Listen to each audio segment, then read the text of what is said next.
Salam alaikum et bienvenue. Nous sommes le 12 juillet 2026 et une fois encore, l'actualité algérienne de cette semaine vient confirmer la dynamique de transformation dans laquelle le pays est pleinement engagé. Aujourd'hui, je vous propose une vidéo longue et détaillée, pensée comme un véritable tour d'horizon de tout ce qui évolue actuellement dans l'économie et la diplomatie du pays.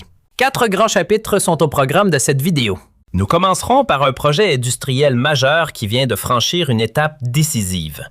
L'implantation en Algérie du constructeur automobile allemand Opel, marquée par la visite à Alger de plusieurs de ses dirigeants de haut niveau. Nous reviendrons ensuite sur la reconnaissance internationale de l'économie algérienne après la confirmation par la Banque mondiale du classement de l'Algérie parmi les pays à revenus intermédiaires supérieurs à seulement un cran des pays riches. Puis nous passerons en revue plusieurs bonnes nouvelles économiques très concrètes.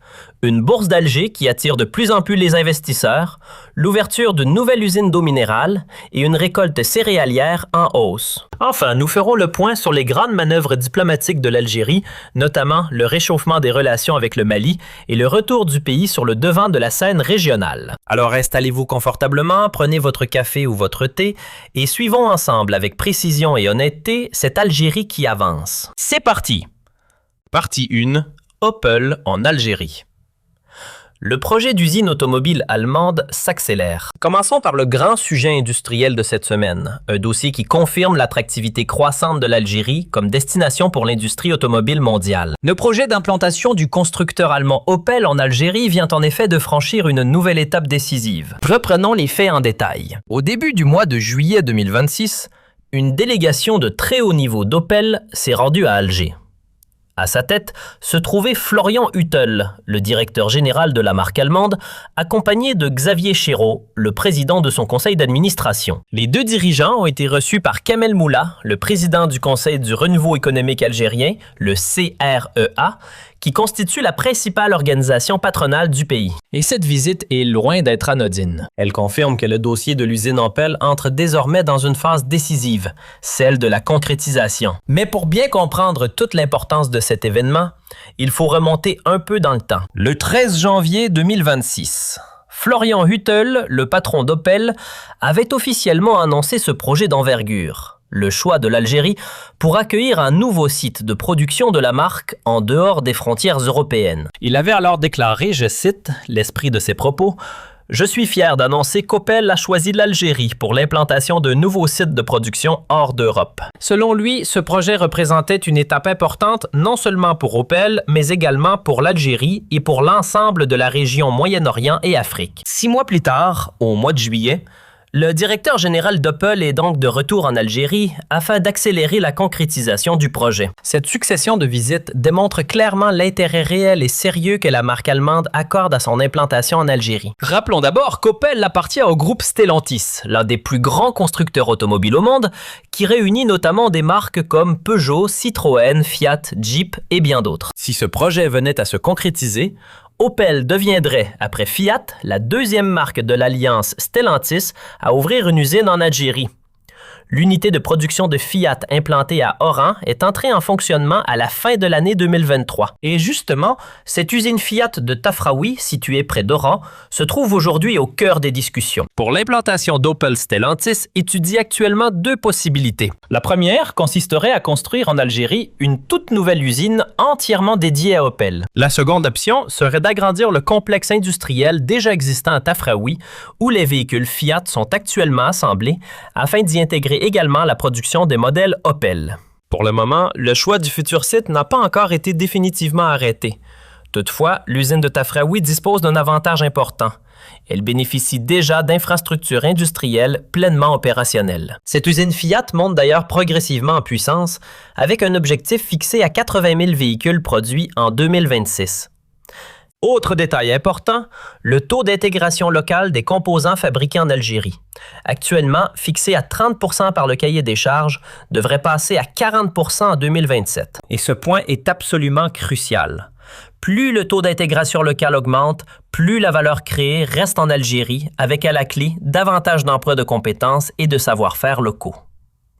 Cette visite d'Opel ne constitue pas un événement isolé. Elle s'inscrit au contraire dans une dynamique beaucoup plus large de coopération entre Alger et Berlin. Rappelez-vous, nous avons déjà longuement évoqué ce rapprochement dans nos vidéos précédentes. À la fin du mois de juin 2026, une délégation composée de 6 équipementiers automobiles allemands s'était déjà rendue en Algérie. Mandatée par le ministère fédéral allemand de l'économie, elle avait pour mission d'explorer les différentes possibilités de partenariat industriel avec l'Algérie. Les échanges avaient notamment porté sur 2 sujets essentiels, le transfert de technologie et l'organisation des chaînes logistiques. Mais il y a également un élément de calendrier particulièrement important à souligner. Une annonce majeure concernant le projet Opel pourrait intervenir à l'occasion de la visite du président Abdelmadjid Tebboune en Allemagne, prévue le 16 juillet prochain, c'est-à-dire dans seulement quelques jours. Cette visite d'État dont nous avons déjà parlé pourrait donc servir de cadre pour sceller définitivement ce grand projet automobile. Le suivi de ce dossier stratégique a d'ailleurs été confié directement au premier ministre Sifi Grib. Son expérience passée à la tête du ministère de l'Industrie explique largement son implication personnelle dans la relance de la filière automobile nationale. Mais une question se pose naturellement. Pourquoi les constructeurs allemands s'intéressent-ils autant à l'Algérie? Selon plusieurs spécialistes, les importantes restructurations engagées au sein de l'industrie automobile allemande, notamment chez Volkswagen, poussent aujourd'hui les constructeurs à rechercher de nouveaux sites de production plus compétitifs. Et dans ce contexte, l'Algérie dispose d'atouts considérables. Le pays peut compter sur des ressources énergétiques abondantes et bon marché, sur un nouveau cadre d'investissement favorable, mais aussi sur une position géographique particulièrement stratégique à la croisée de l'Europe et de l'Afrique. L'Algérie s'impose ainsi progressivement comme une destination industrielle de plus en plus crédible. L'objectif affiché est clair, faire du pays un véritable pôle de l'industrie automobile pour l'ensemble de la région Moyen-Orient et Afrique. C'est précisément dans cette perspective que le groupe Stellantis a dévoilé un plan stratégique baptisé Fastlane 2030. Ce programme prévoit un investissement de 60 milliards d'euros destiné à soutenir la croissance mondiale du groupe. Dans le cadre de cette stratégie, la région Moyen-Orient et Afrique doit atteindre un objectif particulièrement ambitieux, produire 1 million de véhicules à l'horizon 2030, avec 90% des composants provenant de sources locales. Et l'Algérie est directement citée comme l'un des piliers de ce dispositif. Si le projet Opel se concrétise, il constituerait donc une nouvelle preuve éclatante de la transformation industrielle que connaît actuellement l'Algérie. Il y a encore quelques années, le pays importait la quasi-totalité de ses véhicules. Aujourd'hui, il est progressivement en train de devenir une véritable terre de production automobile avec Fiat, bientôt peut-être Opel, mais aussi tous les équipementiers qui se développent autour de ces grands projets. Ce sont ainsi de la valeur ajoutée, des emplois qualifiés et un véritable savoir-faire industriel qui viennent s'installer durablement en Algérie. Partie 2.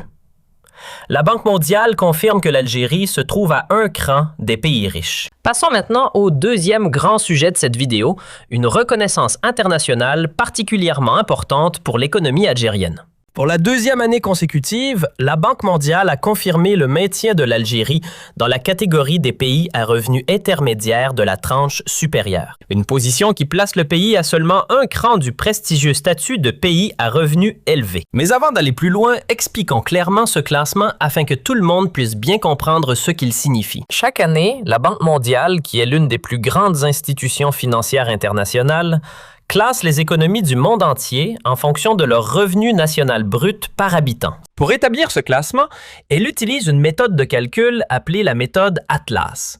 Celle-ci permet de lisser les variations des taux de change afin d'obtenir une image plus stable de la situation économique de chaque pays. Au total, les 218 économies étudiées par la Banque mondiale sont réparties en 4 grandes catégories. La première regroupe les pays à faible revenu, dont le revenu par habitant reste inférieur à 1 175 $. La deuxième concerne les pays à revenus intermédiaires, de la tranche inférieure, avec un revenu pouvant atteindre 4 635 $.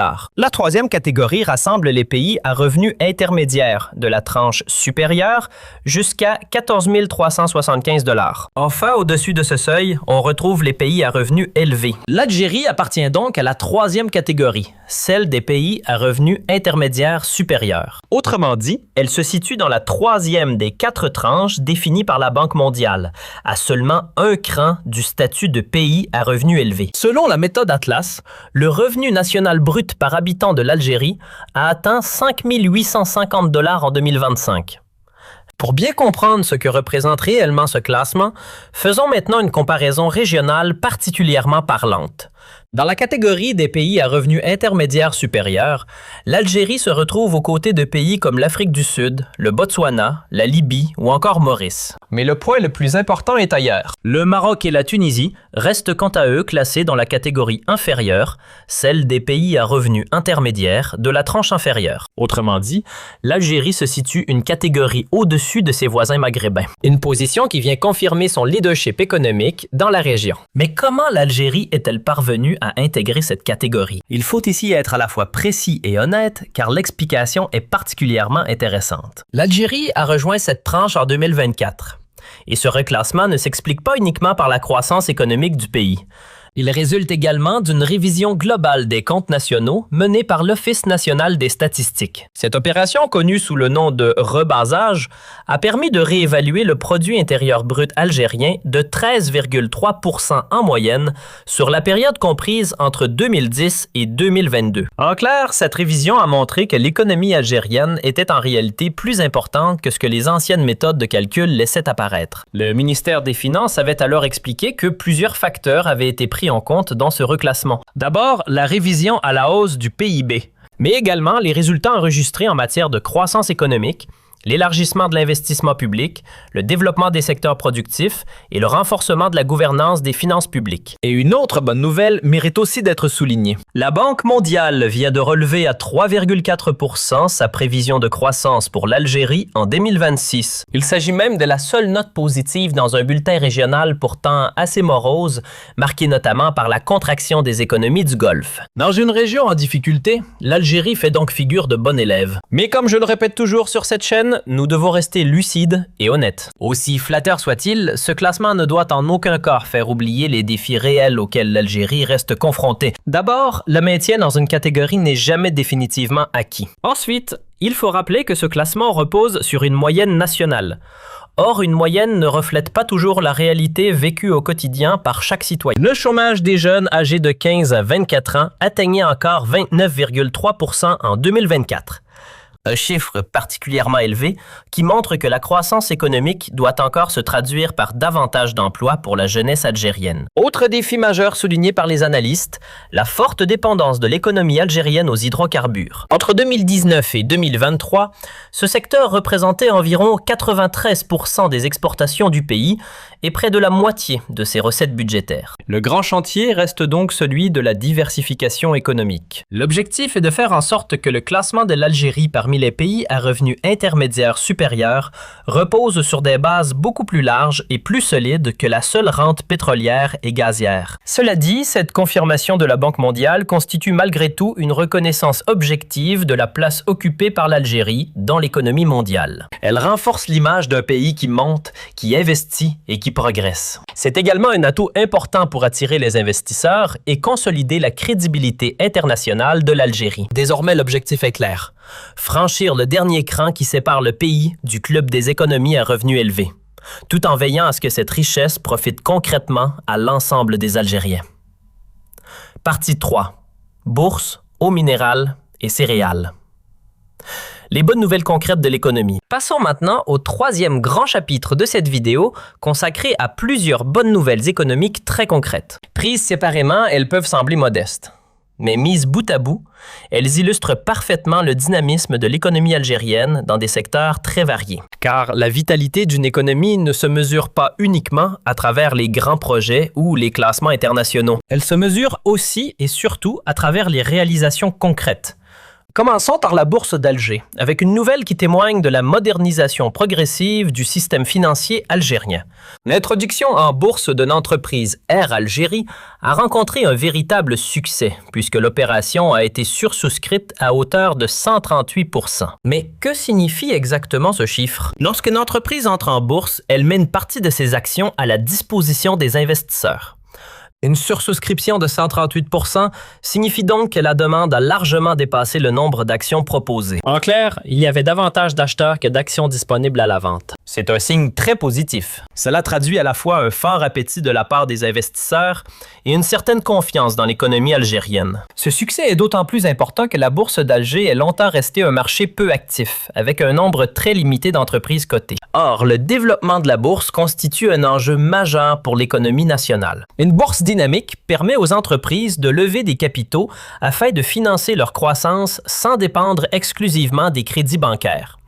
Elle offre également aux citoyens et aux investisseurs de nouvelles possibilités pour placer leur épargne. Chaque introduction en bourse réussie, comme celle d'Air Algérie, contribue donc à dynamiser ce marché et à moderniser progressivement le financement de l'économie algérienne.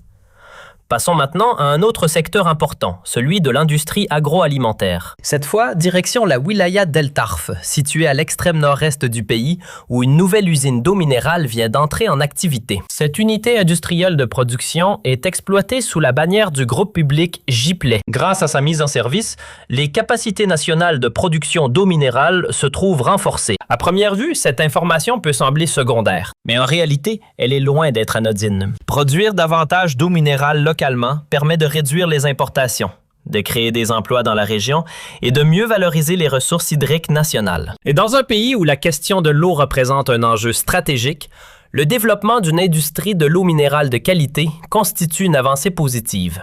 Le fait que ce projet soit porté par Gipley, un groupe public, montre également que le secteur public algérien continue d'investir et de se développer dans des domaines directement utiles à la population. Venons-en maintenant à un sujet absolument vital. Venons-en maintenant aux céréales et à la sécurité alimentaire, un sujet absolument essentiel. Nous l'avons déjà évoqué à plusieurs reprises sur cette chaîne et les nouvelles continuent d'être positives. Cette année, l'Algérie bénéficie d'une récolte céréalière en hausse malgré les tensions qui touchent le marché mondial des engrais. Et c'est une excellente nouvelle pour la sécurité alimentaire du pays. Il faut rappeler que l'agriculture représente environ 13% du produit intérieur brut algérien et qu'elle emploie près de 10% de la population active. Après les hydrocarbures, elle constitue donc la deuxième grande activité économique du pays. Une bonne récolte céréalière permet d'abord de réduire la dépendance aux importations de blé qui pèsent lourdement sur les réserves de change. Elle contribue également à stabiliser les prix de plusieurs produits de base essentiels comme le pain, la semoule ou encore les pâtes. Mais il faut malgré tout rester vigilant. Les analystes soulignent en effet un point important.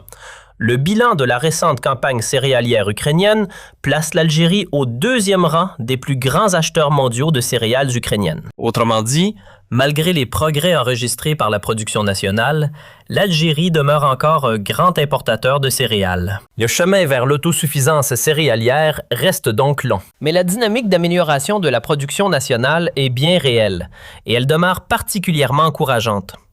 Terminons maintenant ce tour d'horizon économique avec une information consacrée au secteur automobile national qui vient compléter tout ce que nous avons déjà évoqué au sujet d'Opel. Lors de la Foire internationale d'Alger 2026, le fabricant algérien de deux roues VMS a fait une annonce particulièrement remarquée. Car l'industrie des deux roues, qu'il s'agisse des motos ou des scooters, connaît elle aussi un développement important en Algérie. Cette progression répond à une demande de plus en plus forte, notamment chez les jeunes, mais également dans le secteur des livraisons urbaines. Nous assistons donc à la montée en puissance d'un autre segment de l'industrie mécanique nationale. Et lorsque l'on prend du recul toutes les nouvelles que nous venons d'évoquer, la bourse, l'eau minérale, les céréales et les deux roues peuvent sembler relativement modestes lorsqu'elles sont observées séparément. Mais mises ensemble, elles dessinent le portrait d'une économie diversifiée, active et en mouvement dans de nombreux secteurs. C'est précisément cela la véritable diversification économique. Elle ne repose pas sur un seul grand projet miracle. Elle se construit grâce à une multitude d'initiatives dans l'industrie, l'agriculture, la finance et les services. Et ce sont toutes ces initiatives qui, ensemble, permettent de créer une économie plus riche, plus variée et surtout plus résiliente. Partie 4, diplomatie. Le réchauffement avec le Mali et le retour de l'Algérie sur la scène régionale. Pour ce quatrième et dernier grand chapitre, intéressons-nous maintenant à la diplomatie. L'Algérie vient en effet d'adresser un geste important à son voisin du Sud, le Mali. Un geste qui traduit à la fois une volonté d'apaisement et le retour de l'Algérie comme acteur central de la stabilité régionale. Le principal événement est le suivant. Après plus d'une année de tension, Alger a décidé de rouvrir son espace aérien au trafic malien.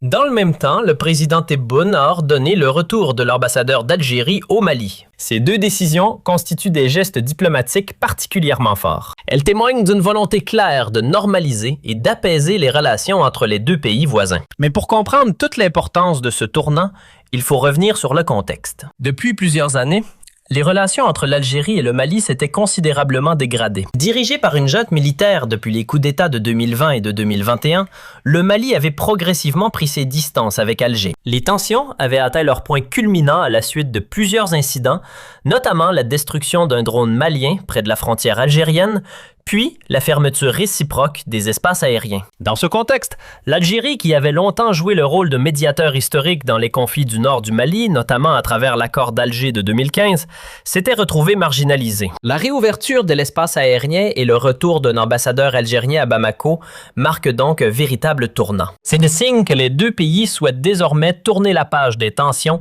et renouer le dialogue. Pour l'Algérie, ce rapprochement avec le Mali revêt une importance majeure à plusieurs niveaux. D'abord, sur le plan sécuritaire.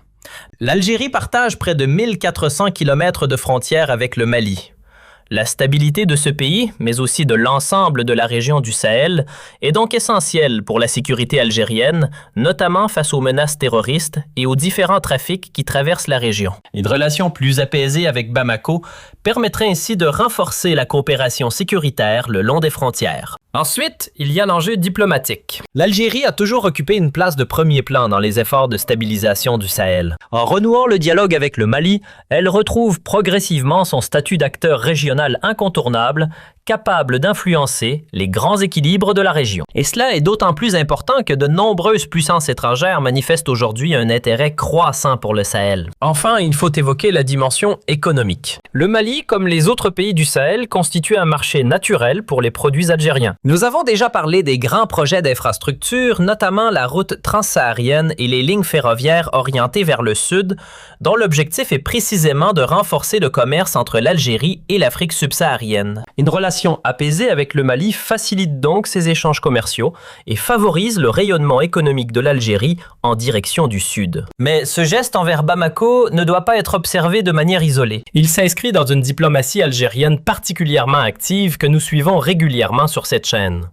Rappelez-vous, dans nos vidéos précédentes, nous avons évoqué la prochaine visite de Pedro Sánchez, le chef du gouvernement espagnol, attendue le 20 juillet, ainsi que la visite d'État du président Tebboune en Allemagne, prévue le 16 juillet. Nous avons également parlé de l'ouverture vers le Kazakhstan, du partenariat avec l'Inde et du lancement du vol direct Alger-New Delhi, du renforcement de la coopération avec les États-Unis et désormais du réchauffement des relations avec le Mali. Cette activité diplomatique menée tous azimuts illustre parfaitement la doctrine suivie par l'Algérie, celle du non-alignement actif et du multi-alignement. L'Algérie dialogue avec tous ses partenaires à l'est comme à l'ouest, au nord comme au sud. Elle défend ses intérêts nationaux avec pragmatisme, sans jamais s'enfermer dans un camp particulier. Dans le même temps, elle assume pleinement son rôle de puissance régionale, aussi bien en Méditerranée que dans le monde arabe et sur le continent africain. Et sur ce point, il faut également rappeler que l'Algérie a porté sa voix au plus haut niveau des débats internationaux consacrés à la sécurité et au maintien de la paix. Le pays participe activement aux grandes enceintes internationales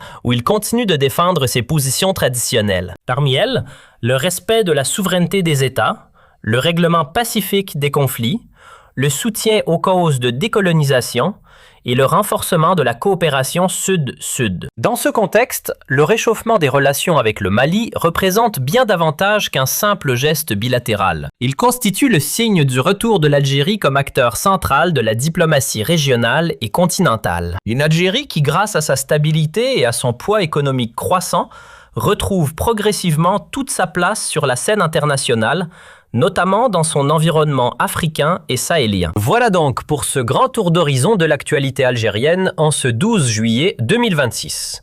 Une semaine particulièrement riche qui vient une nouvelle fois confirmer la dynamique de transformation et d'ouverture engagée par le pays. Récapitulons maintenant les points essentiels. Le projet d'usine du constructeur automobile allemand Opel en Algérie connaît une nette accélération avec la visite à Alger de plusieurs dirigeants de haut niveau de la marque. Une annonce décisive pourrait d'ailleurs intervenir lors de la visite du président Tebboune en Allemagne prévue le 16 juillet. Ce projet confirme l'attractivité industrielle croissante de l'Algérie qui ambitionne de devenir devenir un véritable pôle automobile pour l'ensemble de la région Moyen-Orient et Afrique. Pour la deuxième année consécutive, la Banque mondiale a confirmé le classement de l'Algérie dans la catégorie des pays à revenus intermédiaires supérieurs. Le pays se situe ainsi à seulement un cran des économies à revenus élevés, tout en restant classé une catégorie au-dessus du Maroc et de la Tunisie. Il s'agit d'une véritable reconnaissance internationale de la place occupée par l'Algérie, même si plusieurs défis demeurent, notamment ceux de la diversification économique et de l'emploi des jeunes. Dans l'économie réelle, les signaux positifs se multiplient également. La bourse d'Alger attire désormais davantage d'investisseurs, comme le montre l'introduction réussie d'Air Algérie. À cela s'ajoute la mise en service d'une nouvelle usine d'eau minérale à El Tarh et une récolte céréalière en hausse. Autant d'éléments qui témoignent d'une économie en mouvement, capable de se diversifier dans des secteurs de plus en plus variés. Sur le terrain diplomatique, l'Algérie poursuit également son retour au premier plan. Le réchauffement des relations avec le Mali, marqué par la réouverture de l'espace aérien et le retour d'un ambassadeur algérien à Bamako, constitue un geste particulièrement important. Une décision qui confirme le retour de l'Algérie comme acteur central de la stabilité régionale dans le cadre d'une diplomatie à la fois très active et multi-alignée. Opel, la Banque mondiale, la bourse et le Mali. 4 sujets différents, mais une seule et même direction. Celle d'une Algérie qui attire l'industrie mondiale, renforce sa reconnaissance internationale, diversifie progressivement son économie et affirme pleinement son rôle de puissance régionale. Pas une Algérie qui se contente de discours, mais une Algérie portée par des projets concrets et des avancées réelles. Bien sûr, tout n'est pas encore réglé. Comme toujours, des défis importants demeurent et nous continuerons à les évoquer avec honnêteté sur cette chaîne. Il y a d'abord la dépendance aux hydrocarbures. Il y a également le chômage des jeunes qui reste encore trop élevé.